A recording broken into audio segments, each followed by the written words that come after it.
రెడ్డి హత్య కేసుకు సంబంధించి ఆయన కుమార్తె సునీత కొన్ని సంచలన వ్యాఖ్యలు చేశారు. తనను బలవంతంగా సంతకం చేయమని కోరారని, ముగ్గురే చంపారు వివేకానంద రెడ్డిని అనేది. కానీ ఆమె ఆ సంతకం చేసే ముందు వాళ్ళు రాసిన లేఖ చదివిన తర్వాత దానికి అంగీకరించలేదు అంటూ కొన్ని అంశాలను అయితే తెర మీద తీసుకొచ్చారు.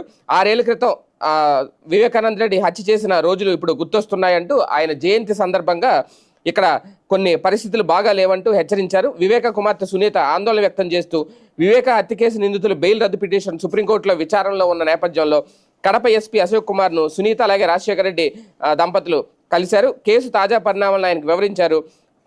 తన తండ్రిని గొడ్డలతో నరికి చంపి గుండుపోటుగా చిత్రీకరించి సోషల్ మీడియాలో ప్రచారం చేశారు. హత్య తర్వాత అక్కడికి వెళ్ళి నాకు ఒక లేఖ ఇచ్చారు.